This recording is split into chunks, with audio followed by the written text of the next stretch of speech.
Bonjour à tous, bienvenue à cette nouvelle conférence. Un petit mot pour vous présenter ces événements avant de passer la parole à nos intervenants. Je m'appelle Nicolas Froissart et les Hub Conférences vous réunissent quasiment chaque semaine pour parler d'innovation sociale et la co-construire ensemble. Qu'on vienne des pouvoirs publics, de l'entreprise classique, de l'entreprise sociale, du monde académique. Tout le monde est bienvenu, surtout si il a envie de contribuer justement à la création de nouvelles innovations sociales, sociétales. Vous voyez quelques chiffres, 53 éditions depuis le lancement, 13 000 participants et des personnalités inspirantes qui se réunissent avec vous chaque semaine.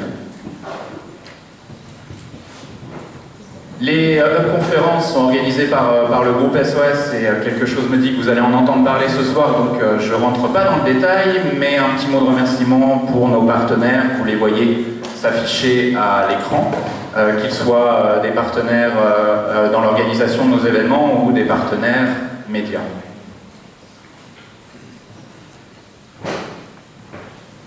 Les Hub Conférences, c'est donc proposé par le groupe SOS qui a 30 ans cette année. Je vous ai déjà dit ce qui était les Hub Conférences. Il y a des déclinaisons aussi qui sont les Hub Café, dans un format avec moins de personnes et avec plus d'interactivité. Je vous engage aussi à vous rendre sur ces événements et les Hub Pro où des professionnels de l'innovation sociale se rencontrent pour construire des réponses à des problématiques sociales. Tout ça, c'est l'écosystème Up, avec le petit dernier qui n'est plus un nouveau-né puisqu'il aura bientôt 1 an, c'est le réseau social Up Campus.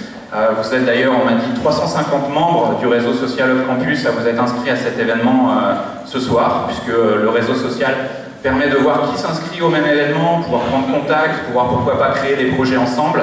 Donc pour ceux qui ne sont pas encore membres, levez la main, non je rigole, n'hésitez pas à rejoindre ce réseau social qui, double scoop, s'internationalise avec une version notamment en anglais, qui vient d'être mise en ligne, et le partenaire qui est Smiley World Association qui va nous aider à soutenir des projets portés par des citoyens, des projets d'intérêt général en France et dans le monde. Et puis, c'est bien de penser global, mais il faut agir local. Et frugal aussi, bien sûr, évidemment. Mais sur l'aspect local, un partenariat est en train d'être conclu avec la ville de Sceaux pour créer un Hub Campus Sceaux. Et Odman Kawa, qui est adjoint à la ville de Sceaux, qui va nous rejoindre dans quelques minutes, nous dira un petit mot sur ce partenariat et sur sa vision de l'innovation frugale aussi pour une collectivité.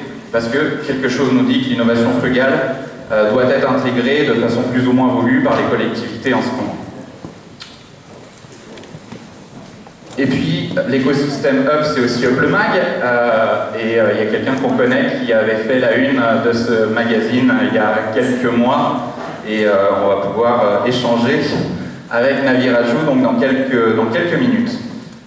J'en ai presque fini, je voulais juste remercier la Bellevilloise, évidemment, c'est toujours un plaisir de venir ici, même si vous le savez, les Hub Conférences changent toutes les semaines quasiment d'endroit. On peut être dans les mairies d'arrondissement, on peut être dans des lieux culturels comme la Gaieté Lyrique, chez nos partenaires comme Accenture ou le Crédit Coopératif, mais la Bellevilloise nous accueille très souvent et c'est avec un grand bonheur qu'on est ici, surtout qu'il faut des salles quand même très grandes aussi, vous l'avez vu, pour tous vous accueillir. Et puis il y a les éditions qui vous permettent de lire les auteurs qui vont intervenir dans quelques minutes, que ce soit Diathéno et les Rives de l'Échiquier, qui sont d'ailleurs, vous l'avez vu, à l'entrée, et qui vous proposent les livres. Et puis les SEC, évidemment, et Thierry Sibieux, donc cofondateur de la chaire de l'entrepreneuriat social, qui nous fait aussi le grand plaisir d'être là et d'animer cette conférence ce soir. J'ai rien oublié.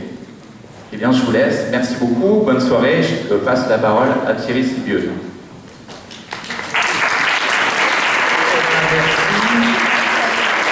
Donc quelques mots d'accueil pour remercier Nicolas et puis le groupe SOS, Jean-Marc Borrello, son président. Théoriquement, est arrivé ou va arriver incessamment sous peu, puisque Nicolas nous a dit, cofondateur de la chaire, la cofondatrice de la chaire, Anne-Claire Page, qui maintenant dirige l'école ESSEC. C'est vous dire que l'entrepreneuriat social mène à tout, y compris à la direction d'une des plus grandes écoles de business de France. C'est donc sur ce terrain-là que j'espère nous irons ce soir. Alors ce soir, pour cette conférence, nous avons une guest star ou une invitée vedette. Il est d'origine française, donc on peut donner les deux façons d'expression, les deux modes d'expression. Navi Radjou, vous connaissez tous, il a commencé par l'innovation Jugad. De Jugad, il est allé au frugal. Et comme nous avons décidé de tous être frugal, je serai frugal également dans mon propos. Je vous dirais simplement que celui qui lui apportera, sinon la contradiction, du moins le dialoguera avec lui, c'est Jean-Marc Borello, que je ne présente pas, parce que je pense que vous le connaissez tous. Et je tâcherai d'arbitrer si par hasard ces messieurs ne sont pas d'accord. Et s'ils sont trop d'accord, j'essaierai de mettre un ou deux points pour que vous passiez une soirée dynamique, agréable et surtout enrichissante, car on peut, et je passe la parole à Navi, on peut s'enrichir tout en étant frugal. Merci Navi, et donc d'abord la présentation de ton ouvrage.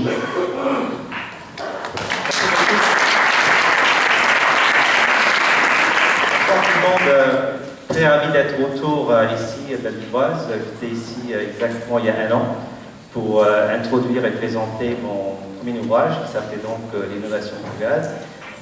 Donc je vais en fait prendre peut-être une dizaine, peut-être 15 minutes pour rapidement introduire les grandes idées de mon nouveau ouvrage qui s'appelle donc l'innovation frugale. Et c'est vrai que même cette expression innovation frugale peut paraître un petit peu contre-intuitif, voire un peu paradoxal, c'est-à-dire que comment l'innovation peut être frugale et comment quelque chose de frugal peut être qualifié comme innovante. Donc vous allez comprendre tout ça dans 15 minutes de quoi il s'agit. Donc on y va. Donc ça c'était le premier livre, hein, donc j'ai introduit il y a à peu près un an ici, dans ces lieux-là, qui consistait en fait à mettre en valeur des innovations qui émanaient des pays émergents, où on a rencontré en fait des entrepreneurs qui étaient tout à fait ingénieux, qui étaient capables en fait d'improviser des solutions tout à fait intéressantes malgré une énorme contrainte de ressources, que ce soit capital, énergie ou infrastructure ou autre, arriver en fait à transcender cette adversité pour créer plus de valeur économique et sociale tout en utilisant moins de ressources. Bon, ça c'est quelque chose que j'ai étudié pendant 8 ans et j'ai publié donc ça il y a un an. Et puis depuis, ce qu'on a noté, c'est que cette forme d'innovation frugale, hein, de nécessité de faire plus avec moins, commence à se ressentir aussi dans les pays et économies matures. Alors, pourquoi? Tout simplement parce que depuis la récession en 2008, les choses commencent à se compliquer, au point où aujourd'hui, vous savez très bien, c'est que la croissance n'est pas vraiment au rendez-vous dans les pays occidentaux, sauf les États-Unis qui commencent à redémarrer.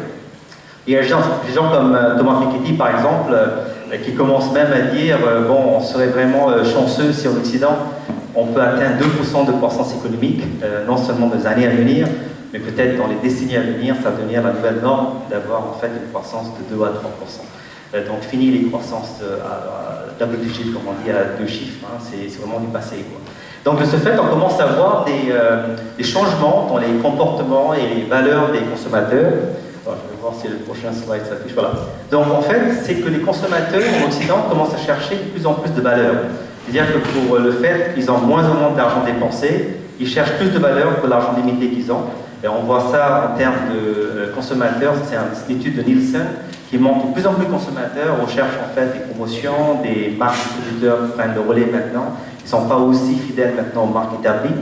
Et puis finalement, le fait c'est que selon le Crédor, qui étudie les consommateurs français, le comportement, presque 14% des consommateurs français choisissent la frugalité de manière volontaire. Donc c'est pas qu'ils ne voient pas la frugalité comme une déprivation, mais plutôt comme un choix volontaire. Donc vivre mieux avec moins, c'est un choix que je fais, et non pas que je suis forcé de le faire. Donc c'est un premier message qu'on a découvert, c'est-à-dire cette tendance des consommateurs à vouloir chercher la valeur. Mais au-delà de ça, c'est qu'on voit aussi maintenant, c'est qu'il y a un énorme problème, c'est que c'est vrai que le prix du pétrole peut-être commence à chuter. Par exemple, je vis en Californie et c'est vrai qu'on s'excite du fait qu'on a beaucoup de gaz de schiste, qu'on a découvert dans la côte est des États-Unis. Mais en Californie, on a un gros problème, c'est l'eau. La nappe phréatique est tellement descendue que Californie, c'est le 5e producteur de denrées alimentaires et on n'a pas beaucoup d'eau, donc ça va créer un énorme problème. Par exemple, quand vous regardez le fait que c'est sympa d'avoir, je ne l'ai pas informé, le dernier cri jeans, mais un jean, pour la produire, une paire de jeans, ça consomme 10 millilitres d'eau. Kingfisher, la maison mère de Castorama, qui fabrique des meubles, entre autres, qui vend ça, ben, il consomme du bois tous les ans, qui est l'équivalent d'une mini-forêt de la taille de la Suisse. Sans parler d'IKEA qui consomme encore plus. Donc la raréfaction de ressources naturelles fait qu'en fait, il y a aussi un changement en termes des valeurs des consommateurs qui recherchent aussi le fait que les marques qu'ils achètent incarnent ces valeurs sociales et environnementales. Et ça, c'est une étude de Nielsen qui est très intéressante, qui montre finalement que 55% des consommateurs sont même prêts à payer un peu plus pour des marques qui incarnent ces valeurs sociales et environnementales.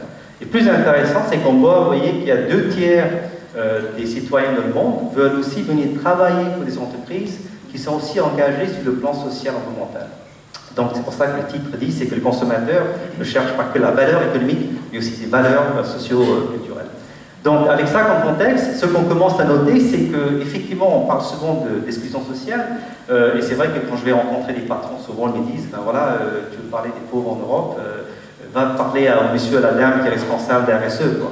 Et je dis finalement, mais attention, parce qu'effectivement, d'un côté, c'est vrai que quand on regardait selon Ashoka et Accenture qui a fait une étude, il y a effectivement 50 millions de pauvres en Europe, mais ces pauvres, finalement, aussi des aspirations. Donc, de ce fait, moi, je crois aussi qu'il y a un marché derrière qu'il faut servir. Donc, servir, c'est important, c'est le terme, c'est servir. Et non pas essayer de pénétrer, comme on appelle en anglais, crack the market.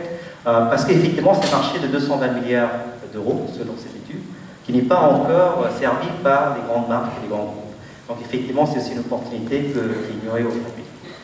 De ce fait, rapidement, pour aller un peu plus vite, il y a une nouvelle économie qui commence à se dessiner, en fait, à se bâtir, que j'appelle l'économie frugale, qui est en fait catalysée par des consommateurs qui sont en train de devenir ce qu'on appelle des consommateurs ou des prosommateurs, c'est-à-dire que maintenant, ils ont les outils à leur disposition pour faire deux choses, c'est commencer à créer et partager la valeur eux-mêmes, et des fois commencer à fabriquer eux-mêmes les produits. C'est le moment des makers. Alors, le partage, vous connaissez très bien, c'est le covoiturage et Airbnb, mais ça n'a jamais été chiffré. Donc, de ce fait, on s'est toujours dit que c'est peut-être un phénomène un peu périphérique. Et cette étude de PwC montre clairement que l'économie de partage va vraiment exploser de à peu près 15 milliards d'euros aujourd'hui à presque 350 milliards de dollars en 10 ans à venir. Alors ça, c'est rien, vous allez voir. Le vrai scoop que je vais vous faire dans les slides à venir, ça c'est la partie visible de l'iceberg. La vraie économie de partage, c'est quand les entreprises commencent à partager leurs déchets, leurs actifs et leurs ressources entre elles. Ça va être des trillions de dollars. On n'a même pas touché à ça encore. Ça, on va en parler dans les slides à venir. Mais de toute façon, ça commence à décoller au moins dans le monde des consommateurs. Et ça, c'est important parce qu'en fait, toutes les grandes tendances du monde des affaires et sociales, ça commence toujours dans le monde des consommateurs, B2C. Ensuite, ça arrive dans le monde du B2B. Donc c'est pour ça que c'est souvent précurseur, en fait, avant-coureur, de commencer à identifier ces tendances et commencer à s'adapter dans les entreprises. Next slide, on va voir. Voilà. Et puis bien sûr, le mouvement des makers, vous connaissez très bien, c'est la démocratisation de la fabrication avec des appareils comme les imprimantes 3D. Ça commence aux États-Unis comme un mouvement un peu pour contre épine, hein, c'est pour des bricoleurs, des géotutu, pour mettre en valeur une invention un peu dingue, comme une forte invention. Mais très rapidement, ça s'est professionnalisé, au point où chaque maire de chaque ville veut accueillir un Maker Faire maintenant. Paris en a eu déjà 2, Italie aussi, et ainsi de suite. Mais ce qui est important, c'est que maintenant, le Maker Faire va se professionnaliser. On va aller des makers, ce qu'on appelle individuels, hein, c'était chacun dans son garage fabrique des choses, bidouille et bricole, à ce qu'on appelle le moment de making, social making. C'est-à-dire qu'il y a maintenant des réseaux collaboratifs où les makers peuvent s'assembler pour co-créer des choses ensemble. C'est grâce à des Fab Labs, il y a aussi Tech Shop qui vient d'avoir un partenariat avec le Laurent Merlin il y a quelques semaines. Et là, on peut commencer à lancer vraiment des produits vraiment à valeur sociale et commerciale. Comme par exemple cette porteuse, cuveuse pour bébé portable, un incubator. Et ça, effectivement, ça a été développé à Tech Shop, à Jane Chen, une graduate de Stanford University. Et ça a été prototypé et développé en fait à Tech Shop en Californie. Et ça coûte à peu près $200, alors qu'un incubateur traditionnel développé par un grand groupe coûte $20 000, 1% du coût.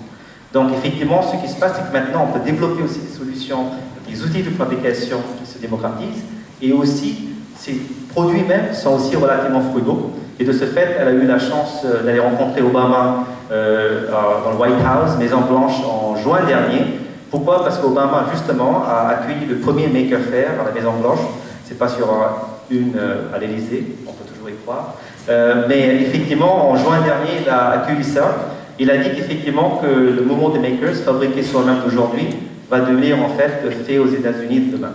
Donc effectivement, lui, il pense qu'effectivement, le mouvement des makers va prendre une ampleur stratégique, au point où il a nominé dans son cabinet une conseillère pour justement le conseiller sur comment convertir le mouvement des makers en une véritable force économique dans les 5 ans à venir. Et en fait, en parenthèse, avant d'oublier, on en parlera peut-être plus tard, juste rappelez-moi Thierry, mais j'ai rencontré aussi le conseiller scientifique d'Obama il y a 2 semaines. Il a dit des choses très intéressantes en termes de décisions politiques qu'on peut aussi discuter durant les discussions.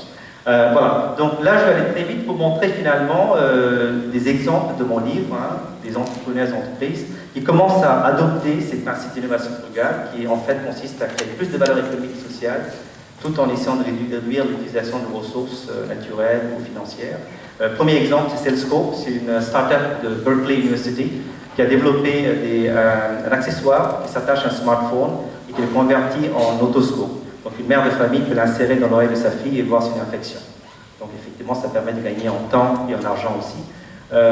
Deuxième exemple, c'est dans le domaine de... On va voir si ça avance. Peut-être il y a une petite panne technique. Est-ce qu'on peut avancer la prochaine... Voilà. Ça, c'est le domaine de l'agriculture. C'est mon voisin d'ailleurs qui l'a fait. Ça s'appelle G-Tribe, c'est un voisin de Silicon Valley, pardon. En fait, c'est des capteurs sans fil qui sont conçus comme une règle en plastique qu'un agriculteur peut implanter dans différentes parties de sa terre et ça collecte des données très détaillées sur les conditions du sol ainsi que la température, les humidité et ainsi permis aux agriculteurs de réduire la consommation d'eau, d'énergie et d'engrais tout en augmentant la production et la qualité de leurs produits. Okay? Et la solution est rentable au bout de 10 mois, qui est aussi relativement frugale comme solution. Troisième exemple, vous connaissez probablement Compte Nickel, qui a été lancé par Hugh Loubet, l'ancien directeur de Société Générale, qui permet en fait à Monsieur Tout-le-Monde maintenant de rentrer chez un buraliste et en 5 minutes d'activer ce service qui leur offre en fait un RIB, un relevé d'identité bancaire international, et aussi une carte précoyée aussi, et les frais de gestion annuels est de 20 €. Donc c'est vraiment une forme de banque frugale quelque part. Et aujourd'hui, il y a plus de 90 000 abonnés à ça, et bientôt ce sera 100 000. Un autre exemple assez intéressant, c'est, on va voir si ça marche. Quand ça marche, mais quand ça marche pas, c'est un peu embêtant. On y va. On va voir. Prochain slide, s'il vous plaît. Voilà. Alors ça, vous connaissez bientôt, bien sûr, absolument, c'est l'exemple de Paul Benoît, un polytechnicien, qui a lancé Carnot Computing, qui en fait fabrique des radiateurs numériques, qui utilisent la chaleur dégagée par des microprocesseurs à l'intérieur pour faire chauffer des maisons et des bureaux gratuitement. Qui est vraiment une touche de génie, parce que c'est vraiment une alternative durable aux data centers, qui sont... attendez, je vais voir peut-être si c'est moi, non, finalement, ça devrait marcher. Ça marche, voilà. Les data centers, comme vous savez, sont très énergivores. Les data centers consomment 2% de la consommation d'énergie mondiale. Et 50% de ces 2% sont utilisés pour faire refroidir les data centers qui se réchauffent. Donc c'est vraiment une aberration. Donc effectivement, Paul Benoît a trouvé cette idée de distribuer les traitements des calculs à travers ces radiateurs numériques. Donc de ce fait, à la fois, ça démocratise l'accès à l'informatique de haut niveau, à des académiques par exemple, tout en chauffant gratuitement des maisons et des bureaux. Donc c'est vraiment, ça crée de la valeur pour 2 groupes d'individus en même temps. Voilà, donc maintenant la vraie question c'est comment en fait les entreprises établies peuvent vraiment apprendre à faire mieux avec moi. C'est quelque chose qu'ils ne sont pas habitués à le faire. Donc je vais conclure rapidement là-dessus en donnant quelques exemples concrets. À commencer, on va voir, voilà. En fait, le livre, je l'ai écrit parce qu'en fait, il y a un gros problème, c'est que d'un côté, il y a des tendances comme le mouvement des makers, on parle d'économie de partage, on parle d'économie circulaire. Le problème, c'est que quand vous allez dans une entreprise, l'organigramme ressemble à ça. On ne voit pas d'économie circulaire, on ne voit pas d'économie de partage, on ne voit pas des makers. Ce que je vois, c'est des directeurs de R&D, des directeurs d'opération. Donc il y a, si vous voulez, un décalage entre ces tendances sociétales qui ont lieu en dehors des entreprises, les réalités d'entreprise. Donc mon livre, quelque part, c'est vraiment de créer un pont, ces deux mondes, pour dire qu'est-ce que les entreprises peuvent faire en interne pour pouvoir s'intégrer et bénéficier de ces tendances comme l'économie circulaire, le mouvement des makers et l'économie de partage. Et donc, en gros, c'est vraiment changer le modèle économique, de dire finalement, il est possible de faire mieux avec moi, c'est-à-dire créer plus de valeur tout en réduisant les ressources. Alors, les valeurs pour qui, effectivement? Les consommateurs, aussi les actionnaires, bien sûr, et la société au sens large. Et quand on parle de minimiser les ressources, c'est les ressources bien sûr non pas de capital financier, mais sur les ressources naturelles qui deviennent rares, et surtout le temps qui est quand même une ressource précieuse et rare dans le monde d'entreprise. Donc avec ça comme contexte, qui est faire mieux avec moins, je vais donner rapidement quelques exemples d'entreprises de manière concrète qui sont en train de pratiquer en fait l'innovation frugale. Première entreprise, c'est Target, qui est une entreprise qui installe des revêtements de sol, que ce soit des tapis, des moquettes, pardon, ou des parquets. Et c'est assez intéressant parce qu'en fait, ils produisent, je crois, tous les ans, je crois, tous les jours, je ne me rappelle plus, 1 million de mètres carrés de revêtements de sol. Vous pouvez imaginer combien de ressources naturelles ça consomme. Et donc, de ce fait, ils sont devenus complètement un grand adhérent à l'économie circulaire. L'économie circulaire, je ne vais pas vous expliquer de quoi il s'agit, mais effectivement, c'est l'idée de pouvoir réutiliser les ressources de manière infinie, en fait recyclant et réutilisant les matériaux des produits en fin de cycle. Et donc, ça s'oppose à l'économie linéaire. Et justement, Michel Ganuzzi, qui est le patron de Target, s'est engagé à ça. Et ce que je suis vraiment fier, c'est qu'il a fait ça en plein milieu de la crise, en 2008. Il y a eu beaucoup de pushback, de réactions un peu négatives au sein de l'entreprise en dehors. Il a quand même insisté que c'était la bonne chose à faire. Et ils sont engagés à devenir une entreprise circulaire en 2020. C'est-à-dire que plus de la majorité de leurs produits vont utiliser des matériaux qui sont recyclés ou facilement renouvelables. Et l'idée aussi, c'est qu'il n'y a aucun produit qui va attirer la décharge. Donc l'idée aussi de réutiliser, recycler autant que possible tous leurs produits en fin de cycle. Donc vraiment une initiative incroyable. Toute l'entreprise s'engage à transformer le modèle économique. Deuxième exemple, c'est dans le domaine de la santé. C'est une assurance maladie. Vous savez que les États-Unis a un grand problème, c'est que les coûts de santé sont en train d'exploser. Au point, ça va devenir 20% du PIB en 2020. Il n'est pas tenable. Une des raisons, c'est qu'il y a beaucoup de gaspillage, d'inefficacité dans le système. Donc, pour changer ça, Aetna, qui est un assureur maladie de 160 ans, est en train de complètement changer le modèle économique pour devenir ce qu'ils appellent le gogo du secteur de santé, en adoptant en fait un nouveau modèle de remboursement, ce qui consiste en fait à aller au-delà d'un remboursement fait aux médecins et aux hôpitaux en fonction des actes qu'ils accomplissent, qui va maintenant, ce sera une rémunération qui s'appuie sur le résultat positif apporté à la santé des patients. Donc si le patient se porte mieux, vous êtes payé mieux. Okay? C'est vraiment un système révolutionnaire qu'on appelle value-based care. Et donc cette forme de tarification basée sur le résultat, si vous voulez, c'est quelque chose que eux, ils veulent façonner. Donc c'est pour ça qu'ils sont en train de changer eux-mêmes le modèle économique pour devenir plutôt une entreprise digitale qui va justement aider à faire le bascule pour les hôpitaux et les services publics dans cette direction-là. Un autre exemple intéressant, c'est Paul Polman qui a écrit la préface de mon livre, qui a déclaré en 2010 son intention de vouloir doubler leur chiffre d'affaires de 40 milliards d'euros à 80 milliards d'euros en 2020, tout en réduisant l'impact environnemental de 50%. Donc faire beaucoup mieux avec beaucoup moins, qui est aussi assez impressionnant. Et puis finalement, j'arrive à la partie la plus intéressante qui m'excite le plus. C'est vraiment le fait que l'économie de partage qu'on a connue va vraiment connaître un deuxième chapitre. C'est quand les entreprises, comme j'expliquais, commencent à partager les actifs aux ressources. On le voit déjà dans les pays scandinaves, qui sont encore une fois en avance. Ça, c'est le parc éco-industriel de Kalundborg, au Danemark, où une douzaine d'entreprises relocalisées échangent un partage de déchets de production et aussi partage de l'eau et l'information, de sorte qu'ils ont pu réduire massivement l'utilisation d'eau et le montant des déchets qu'ils envoient aux décharges et l'émission de carbone aussi en même temps. Et on voit ça de plus en plus. Mars, le chocolatier, partage de camions avec d'autres entreprises en Allemagne et ainsi de suite. Donc on va avoir beaucoup de ça, on discutera aussi dans le panel, cette tendance, ce qu'on appelle le B2B sharing, c'est l'économie de partage dans le monde des entreprises. Et puis finalement, le partage, c'est aussi mettre en commun les collaborateurs et les clients, non seulement dans un contexte transactionnel d'achat et de vente, mais aussi pour faire du bien à la société. Et là, je crois que l'exemple de Laura Merlin Community est tout à fait parlant, où en fait, ils mettent, inspirés du modèle social business de Morgan Younes.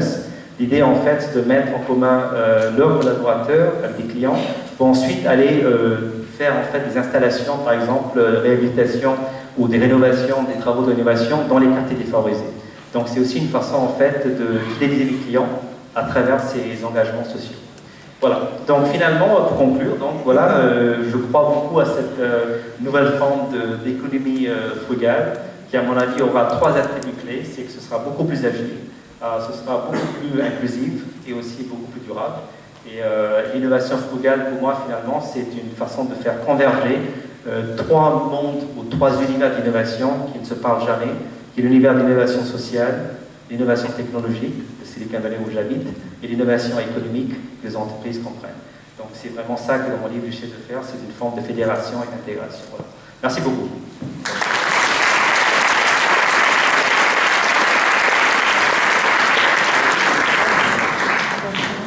Je m'appelle Jean-Marc Borello. Alors quelques mots après cette présentation pour vous expliquer finalement pourquoi est-ce qu'on est tous les trois sur ce plateau. Quand l'éditeur, alors je ne sais pas si Claire Gauthier interviendra, si Claire est par là, quand l'éditeur de Navi m'a proposé d'organiser cette conférence, j'ai très spontanément accepté, d'abord parce que j'avais lu le premier livre de Navi sur Jugad, et puis deuxièmement parce que depuis 12 ans qu'on travaille sur l'entrepreneuriat social à l'ESSEC, on avait choisi de dire qu'une entreprise sociale, c'était une entreprise qui était inclusive, par le service qu'elle donne aux personnes qui sont concernées. Elle est inclusive parce qu'elle par les personnes qu'elle emploie. Par exemple, une entreprise sociale, c'est une entreprise qui est d'une certaine façon collaborative, puisqu'elle a une gouvernance qui inclut et qui associe l'ensemble de ses parties prenantes. Une entreprise sociale, c'est aussi une entreprise qui est inclue dans l'économie circulaire, puisqu'il y a toute cette dimension de minimiser l'impact sur l'environnement. Il n'y a guère que la technologie qui n'était pas au départ dans la définition, mais qui aujourd'hui apparaît comme un formidable accélérateur de justement l'entreprise sociale. Alors, vous voyez que quand on réfléchit à cette définition et à ce qu'on a essayé de promouvoir dans un univers traditionnel, qui est celui dans lequel Navi a été chercher tous les exemples qui sont particulièrement pertinents et particulièrement intéressants dans son ouvrage, quand on défend cette idée d'une forme d'entrepreneuriat différente, évidemment, quand l'immersion, l'émergence d'un concept comme l'innovation frugale nous parle assez spontanément. Alors si vous lisez le livre de Navi, vous saurez que nous sommes ou rêveurs, ou valideurs, ou inventeurs, ou makers, il vous l'a dit, mais également évangélistes, agents commerciaux ou réparateurs. Donc dans cette pièce, il y a tout ça qui est réuni, et c'est précisément la combinaison de tout ça qui fait et de toutes ces caractéristiques, qui fait qu'on va aller vers l'innovation frugale. Alors avant de redonner la parole à Navi, puisqu'il nous a passé son message, je vais déjà demander à Jean-Marc Borello si finalement au groupe SOS on se sent frugal. On se sent surtout innovant par besoin et frugal par nécessité. Si j'ose dire, après Molière, vous allez avoir M. Jourdain. C'est-à-dire que quand j'ai rencontré Navi sur sa première conférence à propos de son premier livre, je me suis dit, d'une part, c'est quand même à peu près ce que nous essayons de faire depuis des années, et d'autre part, on l'a fait sans le nommer pour trouver une cohérence a posteriori, ce qui est une pratique stratégique assez courante dans la maison SOS. Alors, pourquoi innover? Parce que le premier sujet devant ce type d'exposé, c'est de dire, après tout, l'innovation, est-ce que c'est à tout prix? Est-ce que c'est indispensable? Est-ce que c'est un plus? Dans une entreprise de l'économie sociale et solidaire, le but n'est pas de maximiser les profits, sans doute de maximiser l'impact, mais pas les profits. Donc, si on se demande pourquoi nous avons innové depuis de nombreuses années, c'est tout simplement, sans doute, pour, d'une part, s'adapter à ceux qui bénéficiaient de nos services, parce qu'ils ont changé. Et donc l'innovation n'était ni un luxe, ni pour faire chic, ni superflu, c'était juste la condition de survie. C'est-à-dire qu'une maison qui offre des services à une population, elle doit s'adapter en permanence à cette population et être à l'écoute des signaux, même lorsqu'il s'agit de signaux faibles, pour éventuellement anticiper. Pourquoi frugal? Tout simplement, et c'est ce que je lui ai dit quand on s'est vu la première fois sur une tribune à Bordeaux, je lui ai dit parce que Être pauvre, ça rend malin, et être riche, enfin bon, voilà. Et donc, nous avons eu l'obligation d'être dans une démarche qui ne coûtait rien, parce que nous n'avions pas les moyens d'investir, et nous avons beaucoup appris de nos expériences internationales, où encore une fois, lorsqu'on a la chance de voyager un peu vers un certain nombre de pays, non pas pour leur amener notre savoir-faire, mais pour plus humblement aller comprendre comment ils font pour résoudre des problèmes plus difficiles avec moins d'argent, on a ramené d'un certain nombre de ces pays des idées et des techniques qui nous ont permis d'avancer. Donc, pourquoi l'innovation? Pour survivre, pour compliquer, pour faire en sorte qu'on soit au niveau des demandes de nos usagers. Comment l'innovation? Je crains d'avoir à peu près commis l'ensemble des erreurs que décrit Navi. C'est-à-dire, premier sujet, quand on a été un peu plus organisé, on s'est dit on va créer un service recherche et développement. Et ça, c'était absolument formidable. C'était l'époque où la maison avait grandi. Donc, nous avons recruté 4 ou 5 ingénieurs, grandes écoles, etc. On les a collés dans un bureau, on leur a dit vous phosphorez et vous nous trouvez des trucs. Et évidemment, j'étais le plus grand défenseur de cette technique, de cette équipe à laquelle dont j'ai mis fin à l'existence 1 an et demi après, avec un résultat à peu près nul, malgré leur effort, malgré leur intelligence. Et nous avons tout simplement compris que dans une maison, l'innovation, elle devait remonter du terrain. Et que créer une tour d'ivoire avec des penseurs, fussent-ils extrêmement bien formés, ne servirait à rien, parce que l'innovation, c'est l'écoute au plus près des populations avec lesquelles nous travaillons et la possibilité que cette écoute soit transformée en proposition. Alors, une organisation d'innovation... J'ai droit... Oui, le jeu des 3 erreurs. C'est ce que je fais. Tu cherches les plus grosses erreurs. C'est ce que je commets par jour. Oui, mais tu fais ça, tu peux répéter. Oui, d'accord. Premier sujet, évidemment, l'organisation de la maison n'était pas du tout adéquate, et donc il a fallu imaginer, après un certain nombre d'autres erreurs que je vous épargnerai, un dispositif qui fait aujourd'hui que dans 355 établissements du groupe SOS, l'ensemble des 12 ou 13 000 salariés se pose la question régulièrement.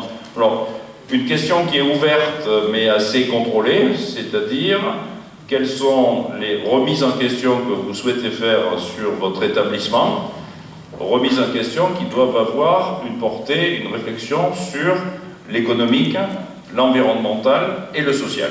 Qu'est-ce qui fait que dans votre établissement, un des sujets fonctionne moins bien que les autres, et comment fait-on pour l'améliorer? Ce système fonctionne depuis 2 ans ou 3 ans, Nicolas, ça s'appelle Innovation sociale. Ça veut dire que une grande majorité des 12 000 salariés se sont mis à réfléchir aux innovations qui devaient être mises en place sur le terrain. Assez vite, on s'est rendu compte que dans les ressources rares, il y avait l'argent public.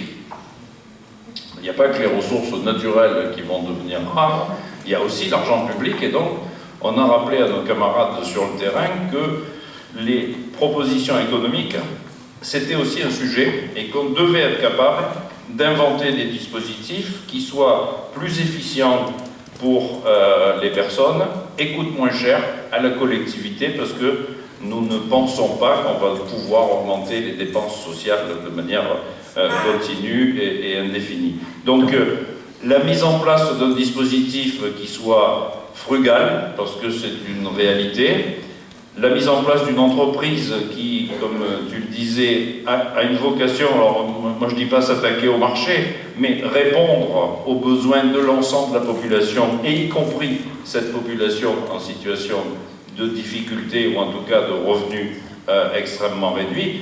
Donc un vrai sujet d'innovation, une vraie technique à mettre en place pour que cette innovation devienne un quotidien dans une entreprise qui par ailleurs n'appartient à personne et donc appartient à toutes celles et ceux qui l'animent, c'est ce qui permet à cette maison d'avoir inventé un certain nombre de dispositifs depuis la grande exclusion jusqu'à la prise en charge de la population générale. Le dispositif frugaux, Donc, évidemment. si je reprends les grands axes du propos de Jean-Marc, d'abord, donc, soyez pauvres, vous serez imaginatifs, donc ça c'est déjà une première bonne nouvelle.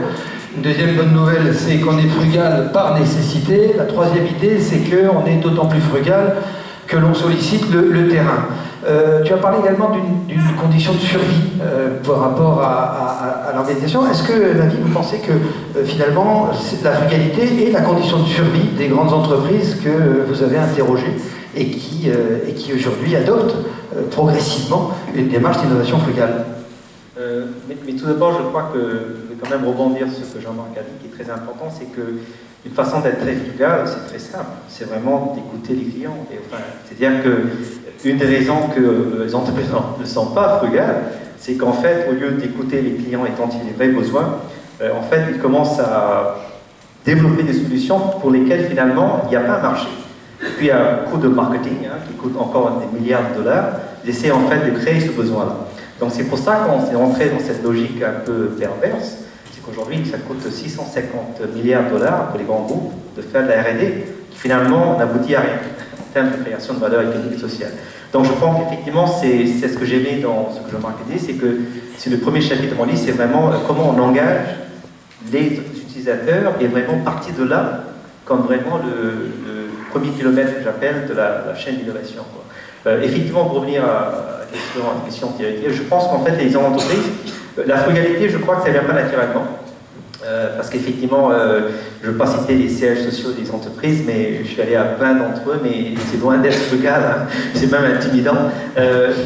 Ceci dit, il y a, comme j'expliquais, il y a quand même une voix qui fait peur, plus que les voix d'actionnaires. Pour les patrons, c'est la voix des consommateurs.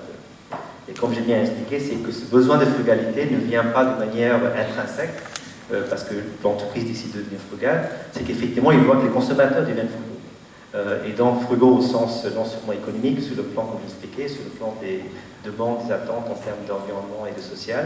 Et c'est ça qui va être en fait la vraie force.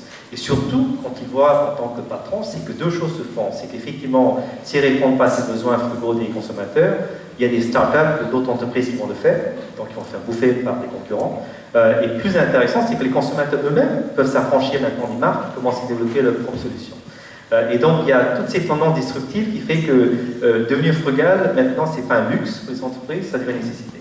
Après, comment ils peuvent faire ça? Bon, ça c'est, on peut discuter plus tard, mais je veux quand même mentionner le fait que cette pression maintenant ne vient pas nécessairement de l'intérieur, mais plutôt de l'extérieur, en particulier des consommateurs. Alors, puisqu'on parle du consommateur, dans votre ouvrage, vous énoncez les trois paradoxes de la consommation. Un, les consommateurs se soucient de l'environnement de plus en plus. Deux, ils sont puissants, mais pas assez pour changer. Et troisième idée, la consommation peut contribuer au bien-être, mais peut saper ce bien-être. Alors, si on parle de ces trois paradoxes, comment est-ce que le processus d'innovation frugale, ce que vous décriviez, peut permettre à la grande entreprise de répondre à ce paradoxe? Alors effectivement, il y a deux aspects, je pense, dans la question de Thierry. C'est qu'effectivement, ce côté un peu hypocrite, si je peux me permettre, des consommateurs, c'est que d'un côté, ils disent on veut des produits qui sont responsables sur le plan social-environnemental, mais quand on regarde une paire de jeans, dans le cycle de vie d'une paire de jeans, à peu près 60% de la consommation d'eau et d'énergie n'est pas induite durant la production de ces jeans, c'est durant la consommation. Donc, quelque part, il y a aussi une responsabilité aussi de notre part, en tant que consommateur, de dire qu'est-ce que moi je peux faire aussi pour changer mes comportements, pour qu'effectivement je peux avoir un impact positif sur le plan social et environnemental. Et donc, de ce fait, je crois aussi, c'est aussi l'innovation frugale, ça consiste aussi de la part des marques, de trouver une nouvelle façon, en fait, de changer les comportements, qui est un chapitre de mon livre, c'est comment façonner le comportement des clients pour qu'ils puissent consommer peut-être moins mais mieux. C'est le cas de Patagonia qui a commencé à encourager, comme vous savez, l'utilisateur d'échanger leurs vêtements qui sont un peu usés. Donc il y a différentes techniques, effectivement, de façonner les comportements aussi des utilisateurs pour qu'ils deviennent beaucoup plus frugaux. Et puis l'autre aspect, je crois, ce qu'on voit, c'est que les consommateurs ne veulent pas être juste des usagers passifs des produits et services, ils veulent co-créer avec les marques, surtout parmi les jeunes. Ils ne veulent pas juste, si vous voulez, qu'ils soient des récipients des produits et services. Et là, je pense qu'avec des ateliers de Fab Lab, de co-création, il est aussi possible, je crois, fois, pour les marques de devenir moins arrogants et de sortir de leur tour d'ivoire des R&D et dire finalement, les personnes les plus intelligentes, c'est les consommateurs qui savent exactement qu'est-ce qu'ils veulent. Ils sont hypocrites mais intelligents quand même. Oui, mais après tout, je pense que même cette hypocrisie, on va justement mettre un doigt dessus. Parce qu'aujourd'hui, il y a des outils de visualisation qui permettent justement, avec des smartphones, tout ça, de voir votre propre comportement. Donc de ce fait, tout ce qu'on fait subconsciemment, on peut le faire surfacer, il faut que consciemment on le voit, et on commence à se dire, merde, je fais quelque chose que finalement, je crois à des valeurs, mais je ne les pratique pas. Donc en prenant des outils de visualisation, ensuite on peut créer la motivation de changement parmi les consommateurs, et ensuite offrir en fait des outils justement pour faciliter cette conversion. Merci. Alors donc, on va passer des consommateurs dont on a bien compris qu'ils étaient finalement les mieux placés pour, d'une certaine façon, impulser le changement, à condition qu'ils aient été, donc leur comportement ait été formé par l'entreprise. Donc l'entreprise garde quand même un certain nombre de leviers au regard des habitudes de consommation. Je vais me tourner vers Jean-Marc maintenant. Alors tu n'as pas de consommateurs, mais tu as des employés. Et dans le livre de Navi, j'ai trouvé une phrase sur laquelle je ne résiste pas au plaisir de te faire réagir, qui est de dire il faut donner le pouvoir aux employés. Il faut donner le pouvoir aux employés, donc je voulais savoir comment, dans le groupe SOS, on donne le pouvoir aux employés. Pas. Mais encore. Avant de répondre à ça, je voudrais rebondir sur la frugalité. Je crois que la frugalité, certes dans l'innovation, mais aussi dans le fonctionnement de l'entreprise. Navi parlait de ce grand marché où les biens et les services devront coûter moins cher tout en étant de qualité. Ce qui fait la différence, c'est le coût de fonctionnement de l'entreprise. Alors évidemment, je suis un entrepreneur heureux puisque n'ayant pas d'actionnaire, je n'ai pas de dividendes à distribuer. Mais au-delà de ça, dans la maison SOS, nous avons décidé il y a assez longtemps de limiter l'écart de salaire de 1 à 10, à quelques exceptions près, parce que ça nous paraissait un écart de salaire convenable, et de manière générale d'essayer d'éviter, alors le siège n'a pas grand-chose à voir, le siège social d'entreprise n'a pas grand-chose à voir avec les sièges des entreprises que tu connais et que j'ai vu il y a quelque temps dans la Silicon Valley. Un fonctionnement frugal, c'est un fonctionnement qui permet de se rapprocher du service à meilleur prix. 75% du chiffre d'affaires du groupe SOS, aujourd'hui, il est sur le marché concurrentiel. Donc il ne s'agit pas d'association, le statut est ce qu'il est, mais 75% de notre chiffre d'affaires, c'est-à-dire quelque chose comme 700 millions d'euros par an, c'est sur le marché concurrentiel. Nous avons des concurrents qui sont beaucoup plus grands que nous, qui s'appellent la Générale de Santé, qui s'appelle Vitalia sur la gestion des hôpitaux, qui s'appelle Babylou sur la gestion des crèches, qui s'appelle Fauteuil et Chabot sur les traiteurs, par rapport à notre traiteur des traiteurs éthiques. Donc, très clairement, nous sommes dans une logique de produits et services qui se veulent de qualité, avec un coût abordable, pour une raison simple, c'est que sur l'ensemble des hôpitaux, maisons de retraite et autres établissements du groupe SES, il y a une règle absolue, c'est qu'on doit pouvoir y avoir accès, quel que soit son niveau de revenu, et j'allais dire particulièrement si son niveau de revenu est proche de zéro. Donc, réalité de faire fonctionner des entreprises différemment, réalité qui permet d'innover et de fonctionner de manière frugale, et encore une fois, Pierre Rabhi appelle ça, comment il dit, c'est la sobriété heureuse.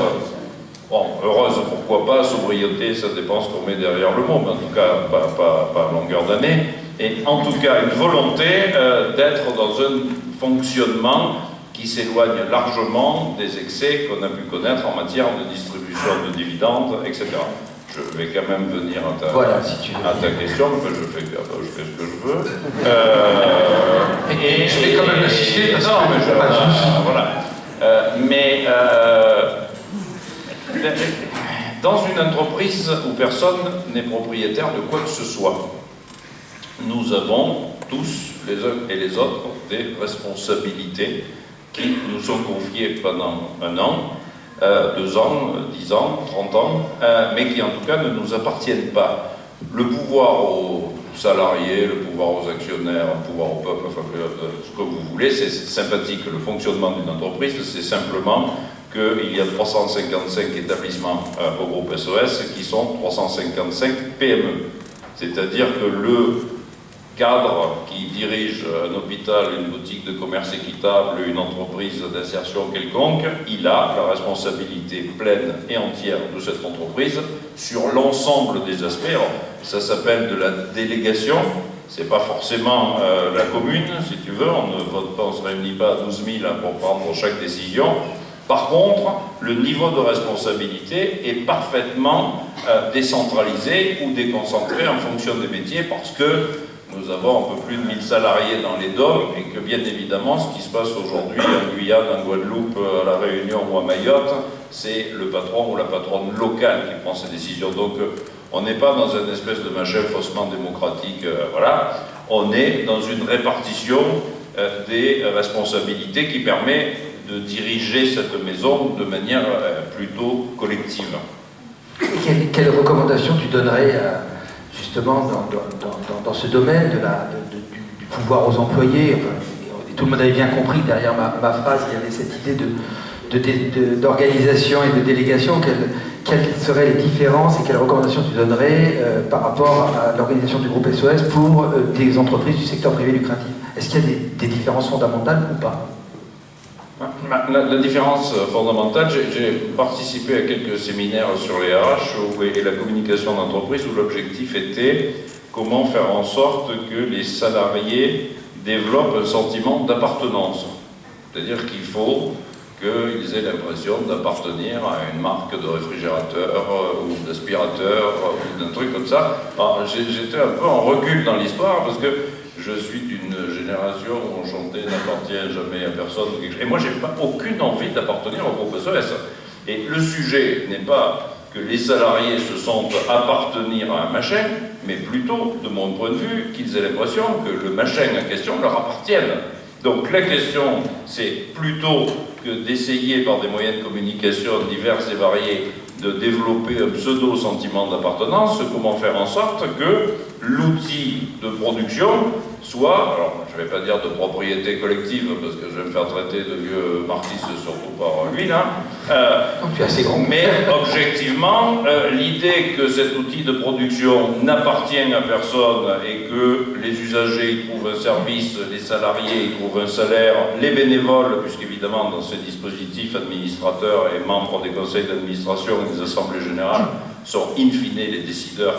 Et c'est bien, n'en déplaise toujours mon voisin de gauche, un fonctionnement démocratique au sommet, puisqu'une association est juridiquement dans un fonctionnement démocratique, on est quand même dans un dispositif qui est au service de l'intérêt général. La particularité, c'est que nous avons souhaité depuis longtemps développer de vraies logiques économiques.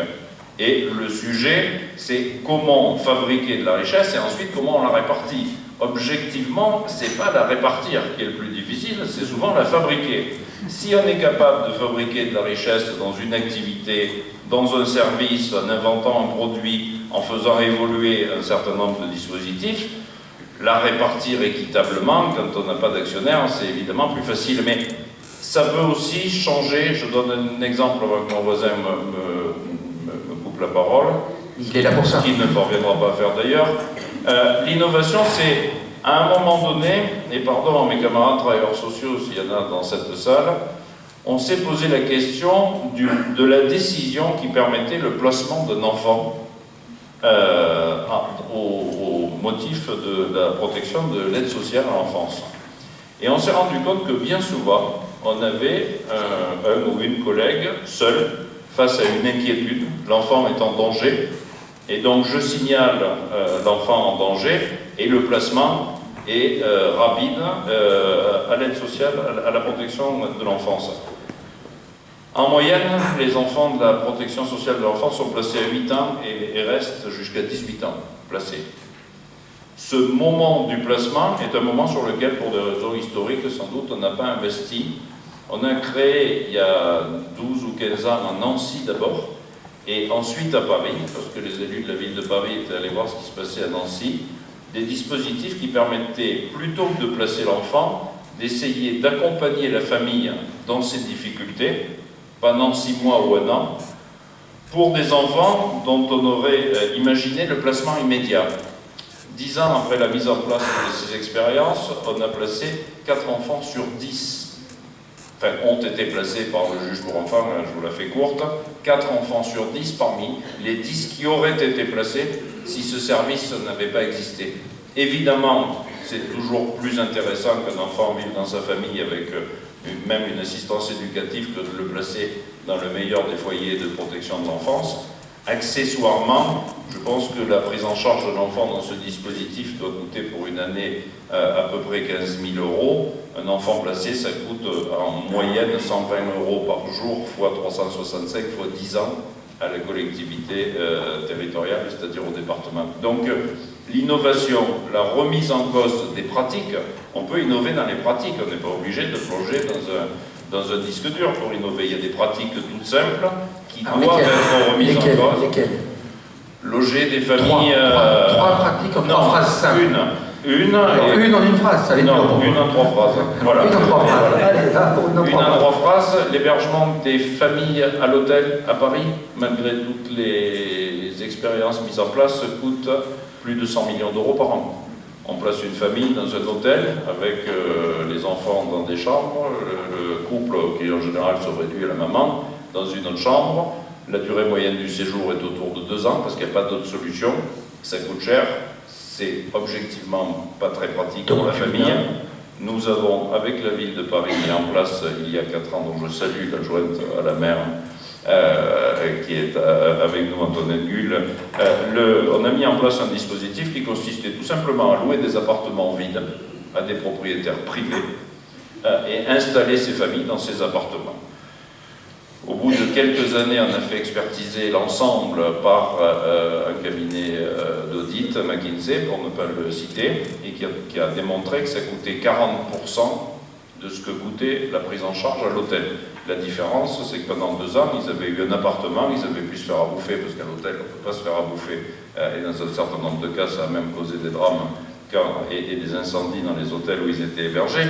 Donc, une innovation qu'on va développer. D'abord la ville, ensuite l'État est venu, puis on va essayer de faire en sorte qu'on fasse grandir cette innovation.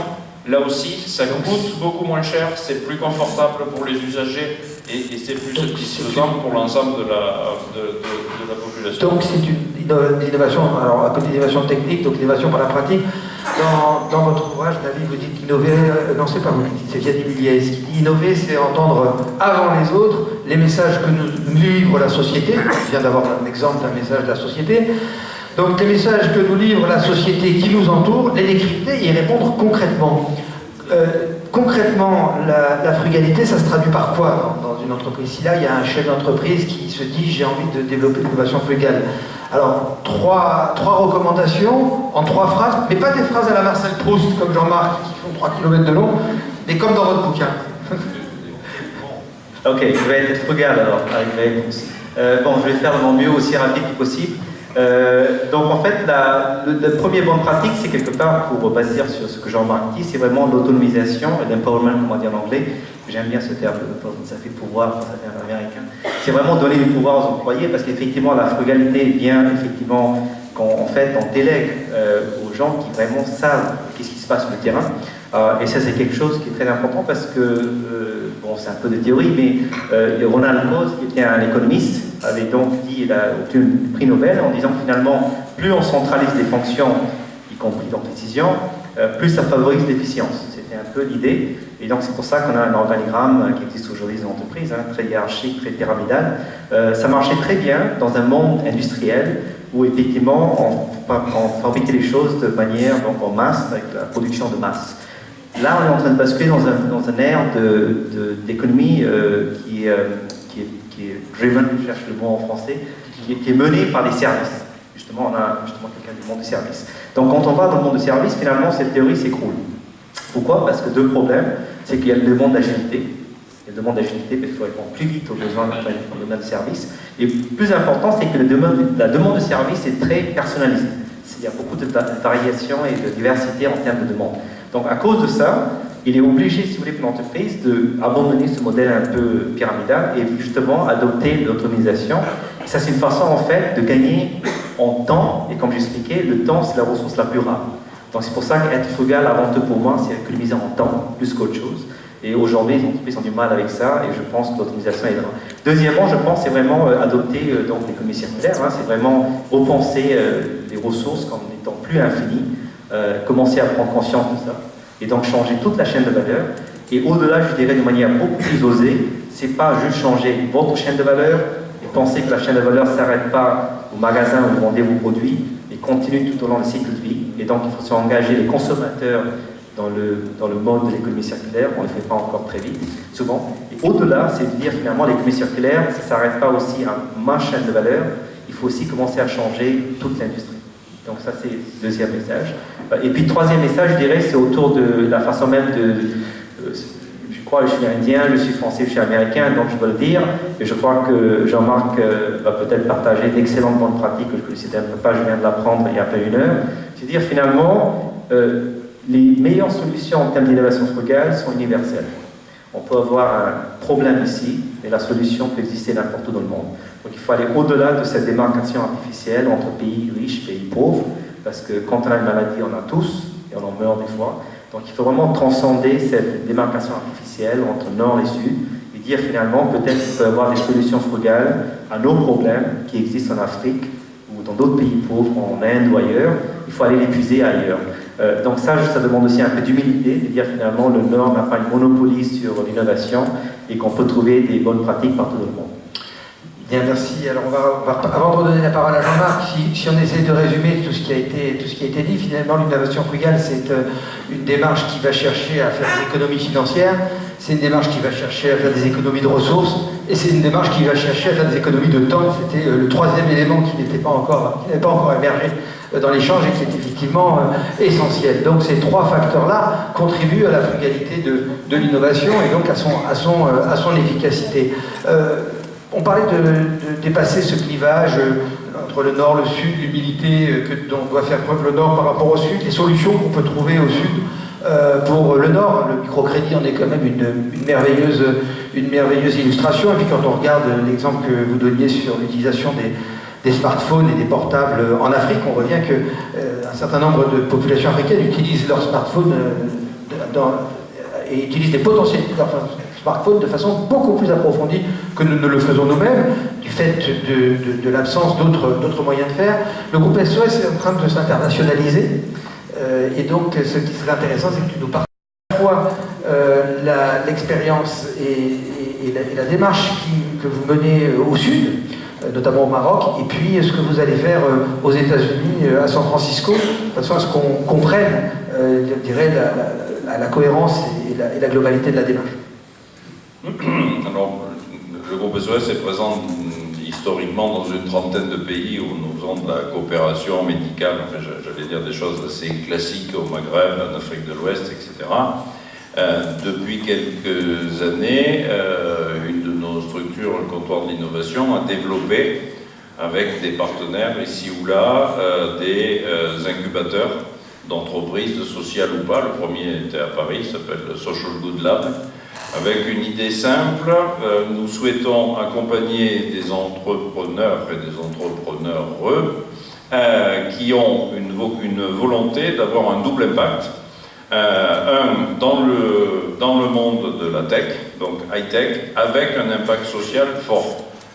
Parce que, effectivement, l'innovation technologique, c'est intéressant, sous réserve que ce ne soit pas pour ajouter un jeu sur notre smartphone qui pourra nous faire perdre un peu plus de temps tous les jours. Donc l'idée de dire on évalue l'impact social d'un projet et à partir de là on le soutient parce que cet impact social est présent. Alors c'est la logique que le comptoir de l'innovation avait eu en matière d'investissement, c'est-à-dire que nous gérons des fonds d'impact investing avec un système qui est assez classique pour nous, pas forcément dans le monde financier.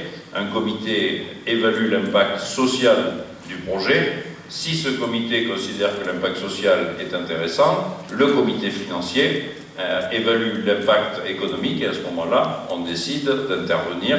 Intervenir, ça veut dire en fonds propres dans des entreprises pour des montants de mémoire de 500 000 à 1,5 million d'euros dans des entreprises, encore une fois, qu'elles soient associatives, coopératives ou sous forme commerciale. Donc, parmi les projets qui fonctionnent extrêmement bien, cette logique d'entrepreneuriat et d'accompagnement de jeunes entrepreneurs s'est très vite diffusée, puisqu'effectivement, on a créé, en accompagnant nos amis tunisiens après la Révolution, un premier incubateur à Tunis et Paris en même temps, puis Bobigny, parce qu'on avait envie de sortir un peu de l'agglomération parisienne et qu'on s'est dit que c'était un peu dommage que les entrepreneurs de Seine-Saint-Denis soient obligés de passer le périph' pour venir s'installer à Paris, et Bobigny fonctionne extrêmement bien. Et puis effectivement, nous sommes en train de développer Austin au Texas, Hong Kong, Casablanca et Santiago du Chili, puis sans doute que j'en oublie quelques autres. Une volonté de mettre en réseau l'ensemble de ces entrepreneurs, parce qu'effectivement l'intelligence n'a pas d'adresse fixe, elle peut être au Maghreb, Hong Kong, et avec cette volonté de faire partager l'ensemble des participants au fruit de cette intelligence et éventuellement d'échanger, ce qui aujourd'hui est devenu assez facile. Donc voilà, la volonté d'internationaliser, surtout à un moment où la crise, pourrait laisser penser que la solution c'est le repli, la haine de l'autre, etc. Enfin, vous voyez à qui je fais allusion, mais je suppose que tout le monde ira voter dimanche, donc je ne vais pas m'attarder. Et plutôt que dans ces moments-là, il faut s'ouvrir, il faut aller exprimer la solidarité plus loin, il faut faire en sorte que ce monde soit encore plus bigarré, encore plus divers, encore plus mélangé, encore plus communicant, parce que c'est la somme de ces énergies, de ces intelligences et de ces origines qui fait un pays et des citoyens du monde. Et pour reprendre cette idée, dans votre ouvrage, vous parlez de l'hypercollaboration comme étant un des éléments clés de la réussite d'une innovation frugale. Et vous avez une approche, je trouve que ce serait intéressant que vous la partagiez, notamment cette idée d'hyper-collaborer avec les consommateurs, mais aussi en interne. L'exemple du groupe Accor est intéressant, et peut-être vous pourriez le partager parce que ça reprend bien ce que dit Jean. Absolument, mais je suis quand même rendu, j'habite à Palo Alto, à côté de San Francisco, et donc je suis très excité que Jean-Marc ait décidé aussi de répandre en fait sa bonne parole jusqu'en Californie. Et c'est important parce que, je vais quand même dire, parce qu'il y a des trucs qu'on ne connaît pas, que vous ne connaissez pas, mais vous connaissez que, par exemple, aujourd'hui, les 20% des Américains les plus riches représentent 60% du pouvoir d'achat américain. Donc, l'inégalité économique et sociale s'empire aux États-Unis. Et il n'y a pas une ville qui incarne ça mieux que San Francisco. Les prix de loyer ont augmenté de 5 fois en à peu près quelques années. Et aujourd'hui, il y a des statistiques, par exemple, il y a 70 millions d'Américains qui n'ont pas de compte bancaire, donc 1/5 de la population. Donc, effectivement, je pense que tout ce que Jean-Marc fait avec le groupe SES, je crois qu'on a grandement besoin aux États-Unis. Et en Californie, je pense que ce message est important parce qu'effectivement, on a des innovateurs technologiques, on est très bons en technologie, mais je crois qu'il est important de réconcilier ce qu'elle appelle le social heart with the business mind. C'est-à-dire qu'on peut avoir un grand cœur social, il faut aussi avoir un esprit d'affaires, mais en même temps, si on a uniquement un cœur de métier et rien ici, c'est pas bon non plus. Donc il faut vraiment réconcilier les deux. Et je pense que ce qu'il va faire sera très intéressant et j'aimerais bien justement étudier moi-même d'un point de vue académique tout ce qu'ils font en Texas et en Californie aussi. Maintenant, pour revenir au groupe Accor, donc l'hypercollaboration, c'est dire finalement ce concept d'innovation ouverte, vous avez entendu parler de ça, ça fait 10 ans et la France est très intéressée par ça. L'innovation ouverte, c'est-à-dire finalement, j'épargne toutes les réponses à mes problèmes, je m'ouvre au monde extérieur, à mes clients, à mes partenaires, pour justement aller solliciter des idées ailleurs. Donc l'innovation ouverte, c'est bien, ça fait 10 ans que ça existe. J'ai fait ma thèse sur ça il y a 20 ans, à Centrale. Mais le vrai problème, c'est que l'innovation ouverte n'est pas pratiquée d'une façon tout à fait optimale. Parce que pourquoi? parce que les gens vont chercher des réponses uniquement pour conforter le point de vue existant. Donc de ce fait, finalement, ils innovent, mais toujours au sein de la box, d'une boîte existante. Donc l'hypercollaboration, rapidement, donc, ce qu'Accor fait, c'est ils ont mis en place un nouveau responsable qui s'appelle Yves Lacheret, qui a un titre unique au monde, c'est pour ça que j'ai inclus dans mon livre, même aux États-Unis ça n'existe pas. Il s'appelle donc Senior Vice President of Entrepreneurship Advocacy. Donc son rôle est twofold, deux responsabilités. Premièrement, c'est aller chercher des ETI, pas que des startups, parce qu'en France, comparé à l'Allemagne, on a un gros problème, c'est que les ETI ne sont pas très compétitifs mondialement. Aller chercher des ETI qui peuvent apporter la valeur pour l'entreprise, avec un axe très centré sur l'environnement, donc la durabilité. Deuxièmement, c'est utiliser ça aussi comme un vecteur de changement en interne. Par exemple, est-ce que le service juridique est capable demain peut-être de faire rédiger un contrat d'une page et non pas de 40 pages pour pouvoir signer avec un start-up le jour même qu'un patron de groupe, d'un hôtel franchisé d'accord en compte, ou alors faire changer la mentalité centrale d'achat, parce que l'innovation verte ne va pas marcher si vous faites passer chacun de vos start-up partenaires par un appel d'offres formel qui coûte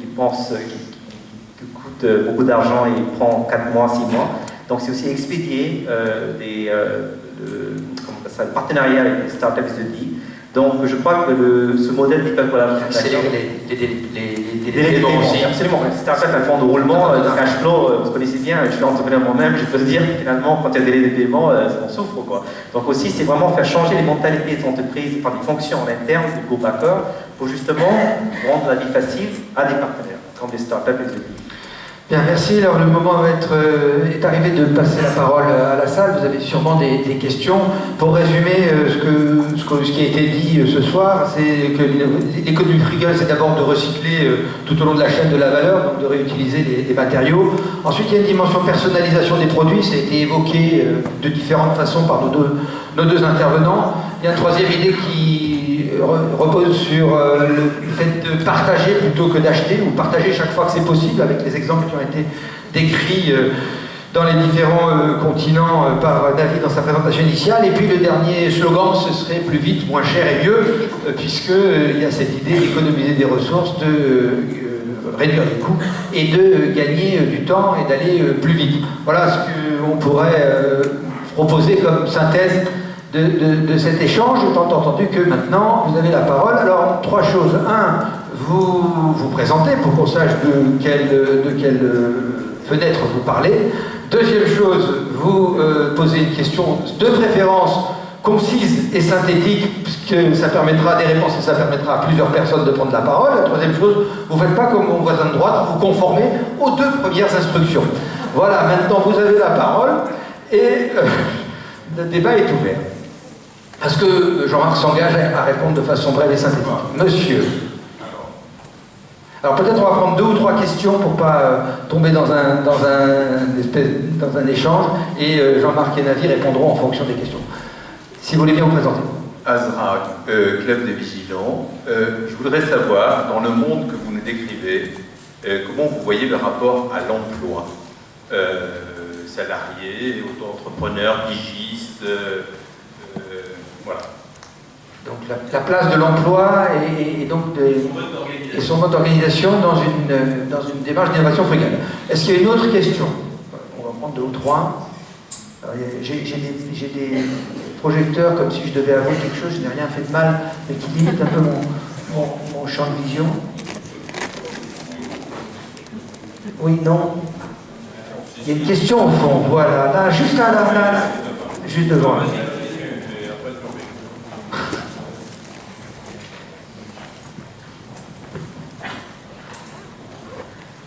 Merci.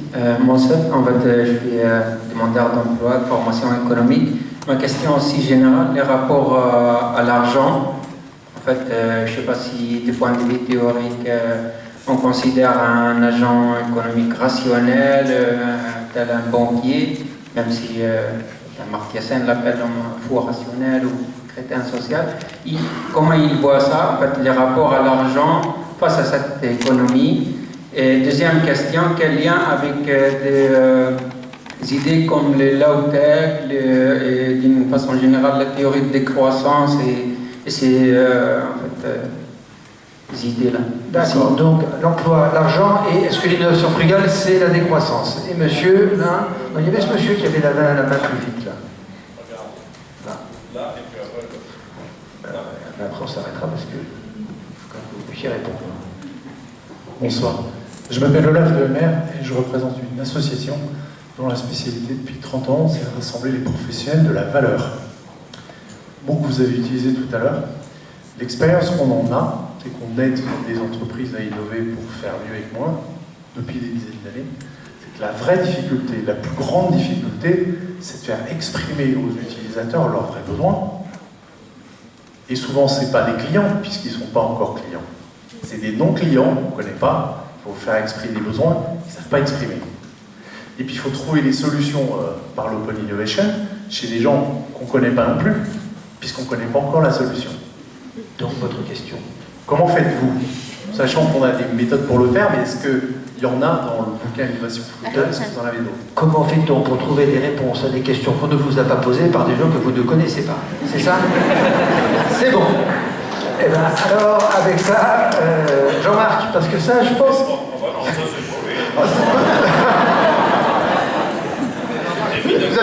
Vous avez réussi à les mettre d'accord, c'est formidable, bravo. Je ne vais pas tout répondre, je vais essayer de faire de mon mieux, mais c'est quand même intéressant. Il y a beaucoup de questions qui viennent de la section droite, mais pas de gauche. J'espère qu'on va quand même avoir des questions de la gauche, c'est important quand même, pour qu'on ne monopolise pas tout. Donc, effectivement, je pense que je peux rebondir l'idée de décroissance, c'est quand même, je vais aller très vite là-dessus, parce que c'est important, c'est que, alors c'est vrai que la décroissance, c'est faire moins avec moins, c'est un peu si vous voulez, donc l'idée c'est de faire en consommant moins. Quelque part, effectivement, on essaie de ne pas rentrer dans cette logique de surproduction et de surconsommation. Mais en fait, c'est important quand même de dire finalement, aujourd'hui, on a une logique de faire plus avec plus, hein, qui effectivement, comme je décris auparavant. Et donc, ce qu'on essaie de faire comprendre, c'est qu'il y a une troisième voie qui n'est pas nécessairement la décroissance, faire moins avec moins, mais plutôt essayer de faire mieux avec moins. Donc, de ce fait, je crois que c'est pour ça que c'est un peu difficile pour les entreprises, parce que pour elles savent faire mieux avec moins. Plus avec plus. Et puis, le côté social, je pense qu'ils essaient de faire mieux, mais essayer de faire de façon efficiente, c'est pas quelque chose que nécessairement ils savent faire, et aussi de faire à grande échelle. Donc, en fait, l'innovation frugale, c'est vraiment cette idée de réconcilier cet objectif de créer la valeur économique, qui est souvent la poursuite unique des entreprises, et cette valeur sociale qui souvent est offerte par des acteurs de l'économie sociale et solidaire. Donc je pense qu'effectivement c'est pour ça qu'on aimerait bien, si vous voulez, que l'économie frugale devienne en fait un facteur un peu de cohésion entre ces trois secteurs quelque part qui sont morcelés, c'est le secteur économique, le secteur public et le secteur social et solidaire. Par contre, juste, j'ai pas bien compris la question sur l'emploi. Peut-être que si tu veux, peut-être je vais demander à Jean-Marc. Alors, je vais répondre à la question de besoin latent. Sur l'emploi, je pense que la question, enfin moi je l'ai comprise comme ça, c'était autour de est-ce que ça n'a pas, quelles conséquences ça peut avoir sur l'emploi. Quand on fait moins, est-ce que ça n'engage pas des conséquences? Quel type de conséquences ça a sur l'emploi et comment on peut le gérer? Parce que la solution de la cité, c'est de couper l'emploi, mais il y a peut-être d'autres façons de faire. Si Jean-Marc aura un point de vue sur l'emploi. Et puis finalement, je pense que l'idée de votre question, monsieur, c'était important. Effectivement, je pense que souvent les consommateurs ne savent pas ce qu'ils veulent. Hein. Effectivement, les besoins ne sont pas explicitement communiqués. Il y a des approches comme l'ethnographie où effectivement on peut aller vraiment étudier le comportement des usagers dans des contextes réels, qui ne sont pas des clients, mais qui peuvent potentiellement devenir des clients. Mais en fait, ce qui est important, c'est ensuite, je pense, c'est de comprendre, c'est que ce client, en fait, j'appelle ça un client partagé. Ce client demain ne va pas être monopolisé par une marque, ça va être partagé entre marques. Donc je pense que ce qui est important aussi, c'est d'envisager le futur. Dit dans 5 ans, nos clients d'aujourd'hui ne vont pas être les mêmes clients demain. Et si on veut servir les besoins des clients demain de manière compréhensive, on n'a pas toutes les réponses nous-mêmes. Et donc il est possible que demain, on va devoir en fait collaborer avec d'autres marques. Des exemples très concrets dans mon livre, il y a un cabinet d'innovation qui s'appelle InProcess, qui fait ça en France très bien, où il s'appuie sur des études ethnographiques pour projeter par exemple l'habitat de demain. En 2025, comment les Français vont vivre? Est-ce qu'ils vont vraiment vivre dans un appartement? Avec les colliers de partage, tout ça va changer. La configuration, par exemple, au niveau des mariages, tout ça est en train d'évoluer. Donc l'idée, c'est de dire, projetons dans 10 ans, pour envisager quel va être en fait l'habitat demain.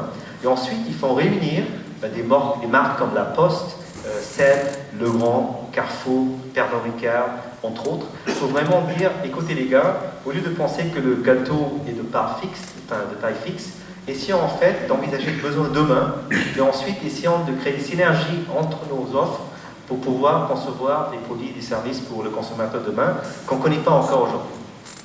Merci. Alors, on va donner la parole à Jean-Marc sur l'argent et sur l'emploi, enfin, la question autour de la répartition de l'argent et puis sur la question de l'emploi. Oui, mais très simplement sur l'emploi, je crois que là encore,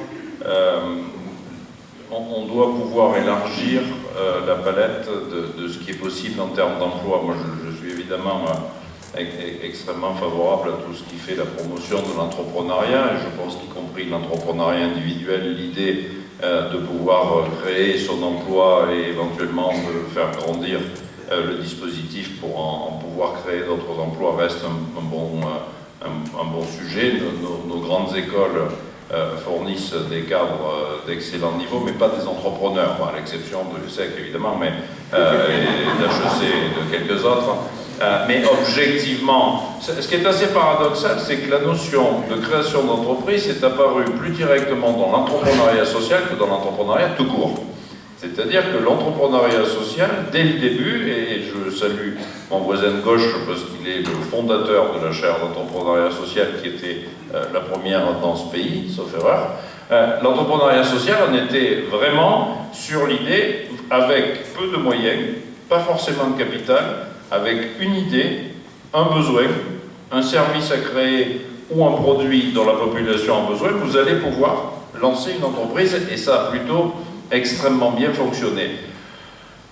Ça ne veut pas dire qu'on interdit le salariat. Les 12 ou 13 000 salariés du groupe SOS sont salariés comme moi. Nous bénéficions d'une ou deux conventions collectives qui fonctionnent pour à peu près l'ensemble de la maison.